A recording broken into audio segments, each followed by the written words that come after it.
from Chiang Rai is egg noodles with chicken curry sauce. Right here, I have egg noodles. Okay, Chinese people, you serve a lot of this. Okay, in front of me, egg noodles, blanched already. It's like pasta. Okay, and for the curry sauce, we have coconut cream, water, and red curry paste. You may be wondering what makes this. Everything is listed on your right. I introduce them to you one by one. You know this one already? Kaffir zest, we use the zest. And sun-dried chili, the big one, but sun-dried. Shallots, garlic, coriander roots, black pepper, cumin seeds. I showed you the leaves outside, remember? Cumin leaves. And coriander seeds. And you know what this is? Lemongrass. Talking about lemongrass.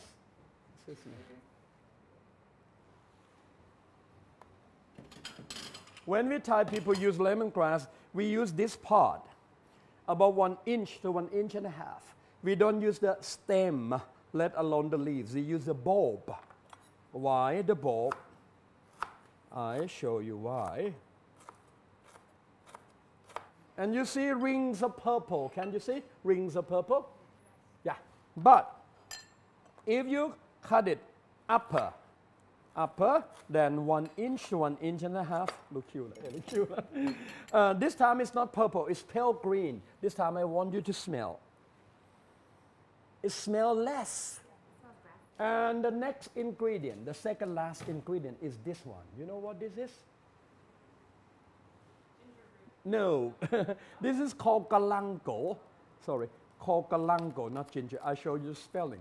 Galangal or galanga, with an L or without an L. And the last one is shrimp paste. Shrimp paste is like anchovy, very fishy, very salty, but very important. Okay. So we pound these ingredients together. Then we got red curry paste. Today you're lucky you don't have to pound, okay? Neither do I. And then we have one more time coconut cream, water, red curry paste, coconut milk, extra galangal. I say extra because in here there's some galangal already.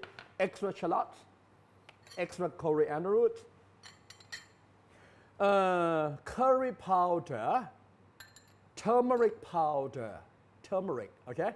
And kuruma powder. You can find this in Asian market, kuruma. And then fish sauce.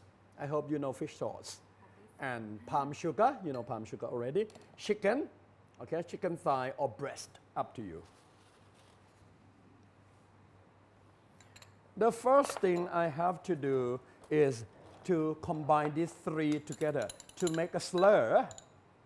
If I add powder like this into a lot of liquid, it can be lumpy, so it would be better to dilute it a little.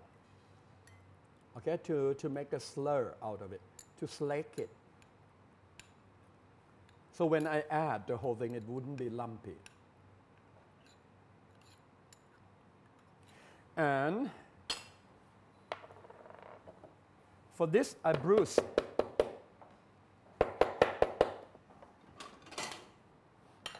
For this, I bruise.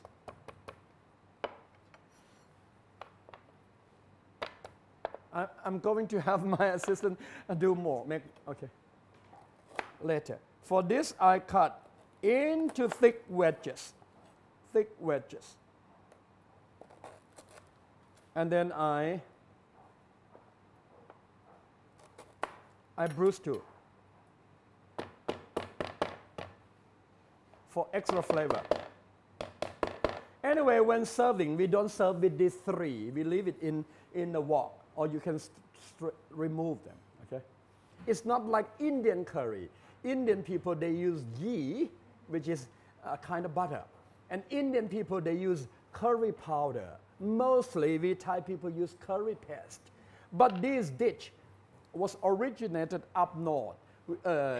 it got an influence from people in Myanmar who are Muslim, and so we adopted the curry powder.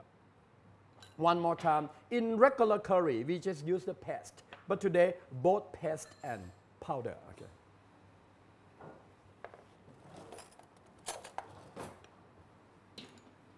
I add coconut cream into my wok,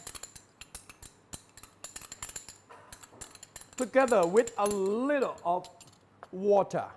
You may be wondering why adding water to cream. Why not use milk? Because down under there is some water. Suppose cream is the thickest and milk is the thinnest. What I want here is medium thick, which means though water is added, it's still thicker than milk. And I don't want to be wasteful. You know what I mean? I could make my mom angry being wasteful.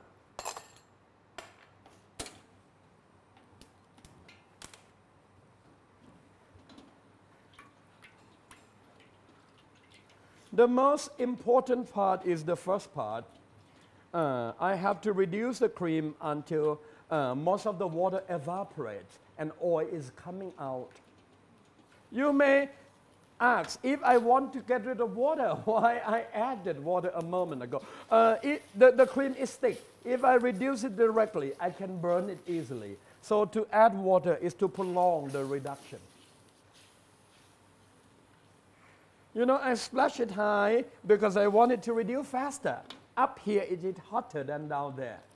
It's a little oily already. Now add the paste.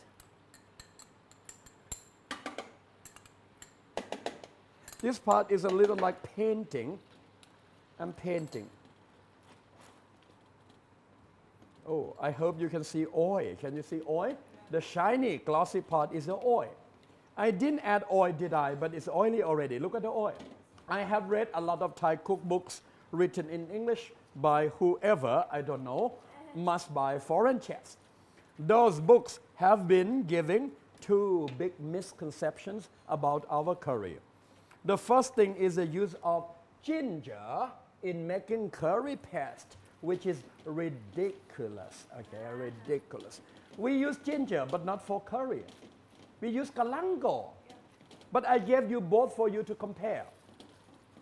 The second thing is the use of oil in making curry. No oil involved. You know why? Look at it. It's oily already. If you cook it properly, oil will be released. Now, I dilute with coconut milk.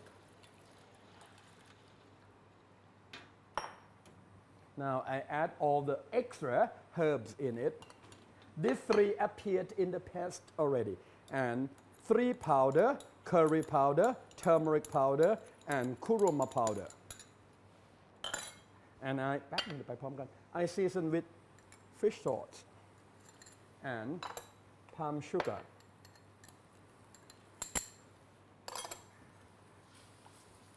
Can you smell? Yes. The next part is important. The next part is important. If you want to cook meat, no matter what meat, pork, beef, chicken, seafood, in lots of liquid, no matter what liquid. The liquid can be broth, stock, soup, or curry. There are 4 golden rules to observe. I told you I hate rules, but this is important, okay? The first rule is you have to wait until the liquid is boiling. Now look at it, it's boiling already, which means I can add the meat. The second rule is when adding, don't dump all the meat in at one time, at one position. No, you can grip more than 1 pieces, but drop them separately in different positions. You scatter the meat, scatter the meat. The third rule, you make sure that the pieces of meat are covered, so submerge them, push them down, push them down. And the last rule is don't ever stir, don't stir, okay? Now, I tell you why. Once separated, these pieces of meat cook better because heat from the liquid can penetrate in all directions. Just imagine there's a big wok or container of boiling liquid. The meat, pieces of meat are scattered. Heat can penetrate in all directions, from below, from the top, from the side. And I don't stir because I want each piece to cook from outside in. If you stir, the blood, the juice inside can be coming out to mix. I don't want it like that. So submerge and resist the temptation of stirring. Most of my students say, oh, it looks so tempting. If we are not stirring, we don't feel like cooking. Most of my students say so. You are allowed to stir only when the meat is cooked. How can you know the meat is cooked? You turn one piece to check. It's still a little pink, so let it be. Now I'm serving this to you. Oh, this is banana leaves. หนุ่มคีบเลยไม่เยอะนะไม่เยอะใช้4ได้เฉลี่ยนะอันนี้เยอะ Excuse me. When we serve with extra noodles, the same noodle fried on top. Children always ask for lots of this. Let alone children, I love this too. It's crispy. People love topping. And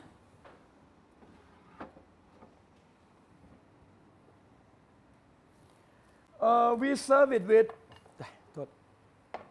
shallots diced, okay, diced, and a kind of pickle called mustard green. But we don't use the leafy part, we use the stem part, diced, and lamb. If you want it to be sour, you squeeze lamb. We even carved our lamb. And then, I'm not sure whether you know this, I've been told that in UK people have this in pub. This is scratching of pork skin, okay, crispy one, yeah. Pork rind, okay, yeah. And then we have the bird's eye chili, the tiny little one, sun-dried, roasted, powdered, and fried in oil. This is for people who love it to be oily, I mean hotter. This is cilantro. Cilantro or coriander. This is not just garnish, it's also one of the condiments to be eaten together if you like. And this young man, he carved flour for me from carrots.